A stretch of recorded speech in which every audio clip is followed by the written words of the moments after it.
Assalamualaikum warahmatullahi wabarakatuh. Alhamdulillahi rabbil alamin. Wassalatu wassalamu ala rasulillah wa ala alihi wa ashabihi wa man walah, amma ba'd. Ikhwani wa ahawati fillah, rahimani Allah wa iyyakum. Alhamdulillah, di pertemuan yang kedua ini, insyaallah pada kesempatan ini kita akan melanjutkan bacaan kita dan pembahasan kita yang alhamdulillah pertemuan sebelumnya kita sudah jelaskan bagaimana keutamaan ya dan mukaddimah tentang surat Al-Kahfi itu sendiri. Naam. Ikhwani fillah rahimani Allah wa iyyakum. Kita masuk ke ayat yang pertama sampai ayat yang kelima. Semoga Allah Subhanahu wa taala memudahkan kita dan semoga Allah Subhanahu wa taala memudahkan kita untuk memahami ayat-ayat Allahu Jalla fi'ula. Naam. Kita masuk ayat pertama. A'udzu billahi minasyaitonir rajim. Bismillahirrahmanirrahim. Alhamdulillahilladzi anzala ala 'abdihil kitaba wa lam yaj'al lahu iwaja. Segala puji hanya milik Allah yang telah menurunkan kepada hambanya Alkitab, itu Al-Quran, dan dia tidak mengadakan kebengkokan di dalamnya. Qayyiman liyundhira ba'san syadida min ladunhu wa yubassiral mu'minina alladhina ya'malunas salihat anna lahum ajran hasana. Sebagai bimbingan yang lurus, qayyiman. Untuk apa? Liyundhira ba'san syadida, untuk memperingatkan akan siksaan yang sangat pedih, min ladunhu, dari sisinya, itu dari sisi Allah Subhanahu wa taala.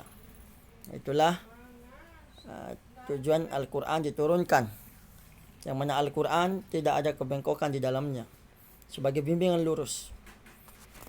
Dan tujuannya adalah untuk apa? Memberikan peringatan satu adab yang pedih dari Allah Jalla fi'ula. Kemudian selanjutnya, wa yubassiral mu'minina alladzina ya'malunas salihat, dan memberikan kabar gembira ya kepada siapa? Al-mu'minin, kepada orang-orang yang beriman.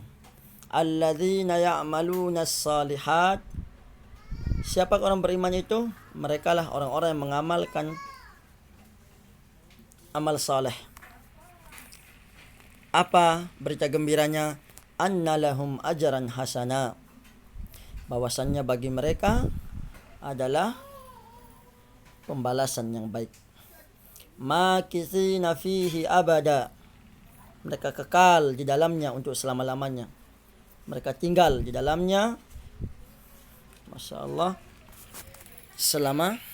selama-lamanya. Wa yunziral ladzina qalu ittakhadallahu walada. Dan Al-Quran juga ini untuk memperingatkan kepada orang-orang berkata Allah itu mengambil seorang anak, waliyadzubillah. Ma lahum bihi min ilm, mereka sekali-kali tidak mempunyai pengetahuan tentang itu. Wala liabaihim, dan begitu pula dengan bapak-bapak mereka, nenek moyang mereka dulu. Kaburat kalimatan takhruju min afwahihim, alangkah jeleknya kata-kata yang keluar dari mulut mereka tersebut. Apa? Allah mengatakan Allah mengambil seorang anak, ya dambillah.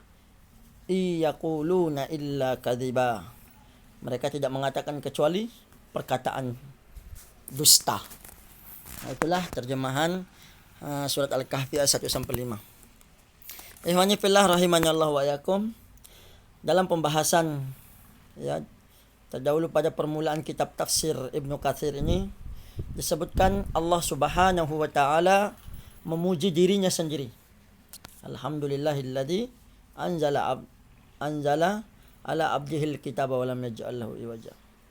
Allah memuji dirinya sendiri yang maha suci pada permulaan semua urusan dan tugasannya. Sesungguhnya dialah yang maha terpuji dalam semua keadaan. Baginya segala puji, baik di dunia maupun di akhirat. Maka dalam permulaan surat ini, dia memulai dengan pujian terhadap dirinya sendiri. Bahwa dialah yang menurunkan kitabnya, menurunkan Al-Quran yang mulia kepada Rasulnya yang mulia Muhammad sallallahu alaihi wa ala alihi wasallam. Sesungguhnya Al-Quran itu ikhwani fillah, nikmat yang paling besar yang dianugerahkan oleh Allah Ta'ala kepada penduduk bumi. Karena berkat Al-Quran Al-Karim, mereka dikeluarkan dari kegelapan menuju kepada cahaya yang terang benderang. Kitab Al-Quran adalah kitab yang lurus, tiada kebengkokan dan penyimpangan di dalamnya. Bahkan Al-Quran memberikan petunjuk kepada manusia ke jalan yang lurus. Kitab Al-Quran ikhwani fillah adalah kitab yang jelas, terang dan gamblang, memberikan peringatan terhadap orang-orang kafir dan menyampaikan berita kepada orang-orang beriman. Karena itulah Allah Ta'ala berfirman, walam yaj'al lahu iwaja, dan dia tidak mengadakan kebengkokan di dalam kitab Al-Quran tersebut. Artinya Allah tidak menjadikannya mengandung kebengkokan, tidak pula kesesatan, tidak pula penyimpangan. Bahkan Al-Quran dijadinya sebagai pertengahan lagi lurus. Seperti yang dikatakan dalam firman-Nya, qayyima, itu bimbingan lurus, itu lurus tidak bengkok. Aywaj sama qayyima. Aywajun bengkok, qayyim itu lurus. Liyunzira ba'san syadidan min ladun, untuk memperingatkan akan siksaan yang sangat pedih dari Allah terhadap orang-orang menentangnya dan mendustakannya serta tidak beriman kepadanya. Allahu Jalla fi'ula. Al-Quran memperingatkan mereka akan pembalasan yang keras dan siksaan yang disegerakan di dunia serta yang ditangguhkan pada hari kiamat nanti. Wal'iyadu billah. Min ladunhu, dari sisi Allah. Itu dari sisi Allah yang berupa siksaan yang tiada seorang pun dapat mengadab seperti adab yang ditimpakan olehnya, dan tiada seorang pun dapat mengikat seperti ikatannya. La yu'adzibu adabahu ahad wa la yuthiqu wathaqahu ahad. Nah, jadi hanya Allah lah yang sangat keras siksaannya. Tidak ada yang dapat mengadab seperti adab yang ditimpang Allah Jalla fi'ula, dan tidak ada seorang pun dapat mengikat seperti ikatan Allah Jalla fi'ula. Wa yubassiral mu'minin, maksudnya dengan Al-Quran ini mereka yang imannya dibuktikan dengan amal saleh dapat kabar gembira. Apa itu kabar gembira ikhwani fillah? Yaitu anna lahum ajran hasanah, itu balasan pahala yang baik di sisi Allah.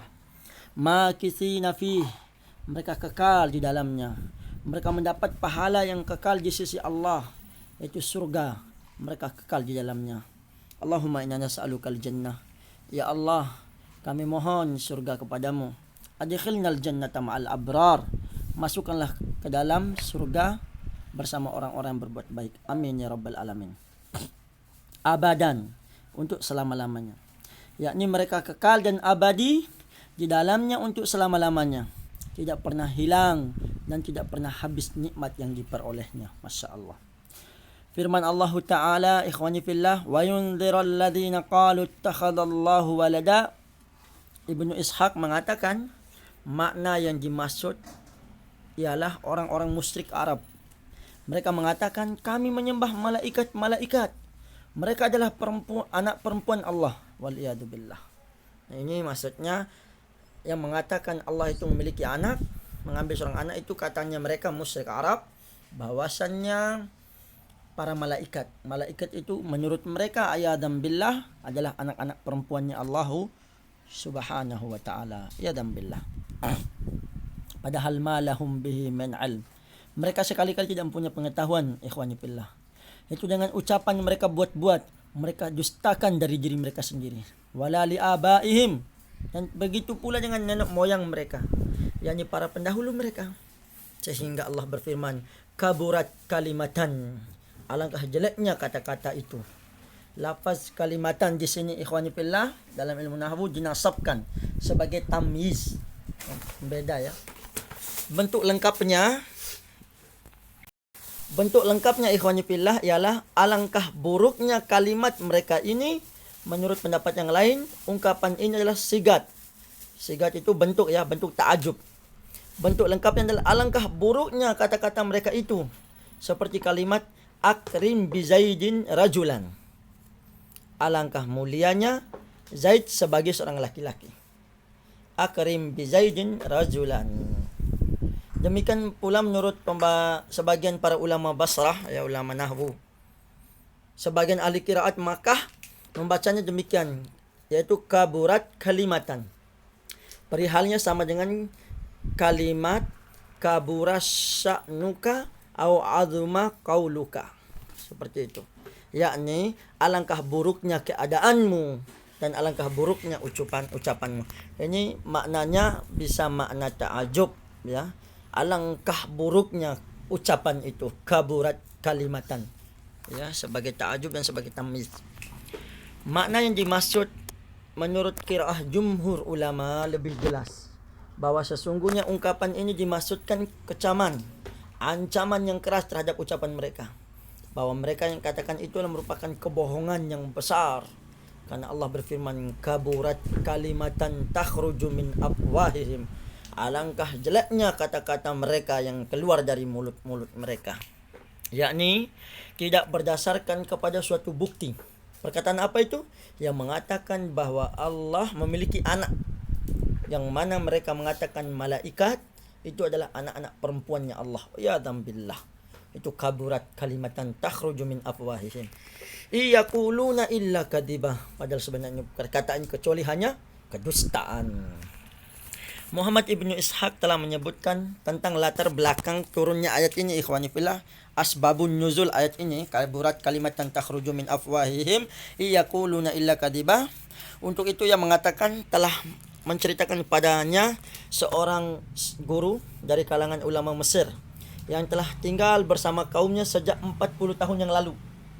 Ya. Dari Ikrimah, dari Ibnu Abbas mengatakan bahwa orang-orang kafir Quraisy mengutus An-Nadar ibnul Haris, ya.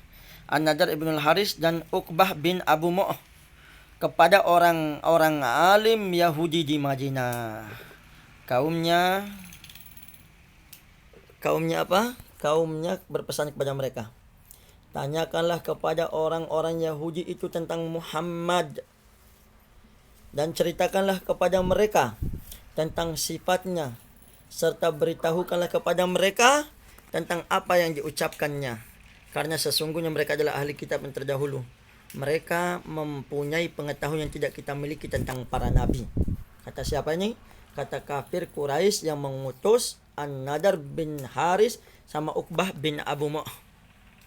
Keduanya, An-Nadar bin Haris sama Uqbah bin Abu Mu'ah ni, keduanya berangkat meninggalkan kota Mekah menuju Madinah untuk bertanya ke siapa? Alimnya Yahudi. Setelah sampai di Madinah, ikhwani fillah, keduanya bertanya kepada ulama Yahudi tentang Rasulullah sallallahu alaihi wasallam, menceritakan kepada mereka sifat-sifatnya serta sebagian dari ucapannya. Untuk itu keduanya mengatakan, sesungguhnya kalian adalah ahli kitab Taurat. Kami datang kepada kalian untuk memperoleh informasi tentang kami. Maksudnya tentang teman kami ini, tentang Nabi Muhammad SAW maksudnya. Ulama Yahudi menjawab. Nah ini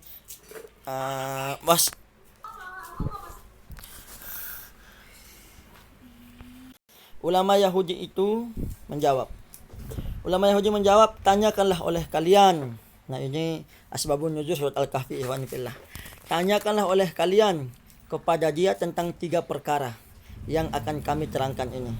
Jika dia dapat menjawabnya, berarti dia benar-benar seorang nabi yang diutus. Tapi jika dia tidak dapat menjawabnya, berarti dia adalah orang yang mengaku dirinya sebagai nabi. Saat itulah ikhwani fillah, kalian dapat memilih pendapat sendiri terhadapnya. Nah itu kata ulama Yahudi tersebut. Tanyakanlah kepadanya tentang beberapa orang pemuda yang pergi meninggalkan kaumnya di masa silam. Apakah yang dialami oleh mereka? Ini pertanyaan pertama. Tentang pemuda. Ini maksudnya Ashabul Kahfi tersebut. Karena sesungguhnya kisah mereka sangat menakjubkan. Kemudian yang kedua. Tanyakanlah kepadanya tentang seorang lelaki yang melanglang buana. Yang keliling ya. Sampai ke belahan timur dan barat. Bagaimanakah kisahnya? Ini kisah tentang siapa? Dzulqarnain. Nah itu pertanyaan kedua. Pertanyaan yang ketiga, tanyakanlah kepadanya tentang roh. Yas'alunaka 'anir ruh tersebut. Apakah roh itu? Jika dia menceritakannya kepada kalian, berarti dia adalah seorang nabi dan kalian harus mengikutinya, kata ulama Yahudi ini. Tetapi jika dia tidak menceritakannya kepada kalian, maka sesungguhnya dia adalah seorang laki-laki mengaku-ngaku saja. Bila demikian terserah kalian apa yang harus kalian dilakukan terhadapnya. Nah, lanjut cerita ikhwani fillah, maka An-Nadar bin Haris sama Uqbah bin Abu Mu'ah kembali ke Makkah. Setelah tiba di Makkah, ia langsung menemui orang-orang Quraisy dan mengatakan kepada mereka, "Hai orang Quraisy, kami telah datang kepada kalian yang membawa suatu kepastian yang memutuskan antara kalian dengan Muhammad," katanya sallallahu alaihi wasallam. Ulama Yahudi telah menganjurkan pada kami untuk menanyakan kepadanya beberapa perkara. Ada 3 tadi. Lalu keduanya menceritakan pertanyaan dan seterusnya yang dibawa oleh ulama Yahudi tersebut. Mereka datang kepada Rasulullah SAW. "Wahai Muhammad," nah ini, "ceritakanlah kepada kami." Lalu mereka menanyai dengan pertanyaan-pertanyaan yang dianjurkan oleh pendeta Yahudi tadi itu. Yang pertama tentang pemuda, yang kedua tentang para pemuda yang meninggalkan kaumnya, Ashabul Kahfi. Yang kedua adalah tentang Dzulqarnain yang keliling sebelah barat sampai ke sebelah timur. Yang ketiga adalah siapa tadi? Yas'alunaka 'anir ruh, bertanya tentang roh. Akan tetapi ikhwani fillah, Rasulullah SAW menjawab mereka, "Aku," kata Rasulullah, "akan menceritakan jawaban dari pertanyaan kalian itu besok." Nah, ini dia hanya mengatakan begitu tanpa menentukan batas waktunya. Mereka bubar, meninggalkan Nabi SAW, dan Nabi SAW tinggal selama 15 hari. Ya, tanpa ada wahyu dari Allah yang menjawab pertanyaan-pertanyaan tersebut. Malaikat Jibril pun tidak turun kepadanya selama itu. Hingga penduduk Makkah ramai membicarakannya. Mereka mengatakan, "Muhammad telah menjadikan kita besok. Tapi sampai 15 hari ini dia tidak menjawab sepatah kata pun tentang apa yang kami tanyakan kepadanya." Nah, ini sedang Nabi Muhammad sedang diuji ikhwan fillah. Nah, karenanya Rasulullah SAW bersedih hati. Wahyu berhenti darinya. Beliau merasa berat terhadap apa yang diperbincang oleh penduduk Makkah tentang dirinya. Tak lama kemudian datanglah malaikat Jibril kepadanya dengan membawa surat yang di dalamnya terkandung kisah Ashabul Kahfi. Dan surat yang mengandung teguran pula Nabi SAW yang merasa bersedih hati atas sikap mereka. Surat itu juga mengandung jawaban tentang pertanyaan mereka tentang kisah yang pemuda menghuni gua serta laki-laki melanglang buana, itu Dzulqarnain. Nah, juga firman Allah dalam surat Al-Isra tentang Yas'alunaka 'anir ruh dan seterusnya. Nah, itulah asbabun nuzul surat Al-Kahfi ini. Semoga bermanfaat pembahasan kita pada kesempatan ini. Semoga Allah Subhanahu wa taala memudahkan kita untuk memahami ayat Al-Qur'an. Di saat kita mengaji, di saat kita membacanya, kita akan memahami ayat Al-Qur'an untuk kita mengamalkan dalam kehidupan kita. Semoga bermanfaat. Wa sallallahu ala nabiyina Muhammad wa akhiru da'wana anil hamdulillahi rabbil alamin. Subhanakallahumma wa bihamdika asyhadu an la ilaha illa anta astaghfiruka wa atubu ilaik. Assalamualaikum warahmatullahi wabarakatuh.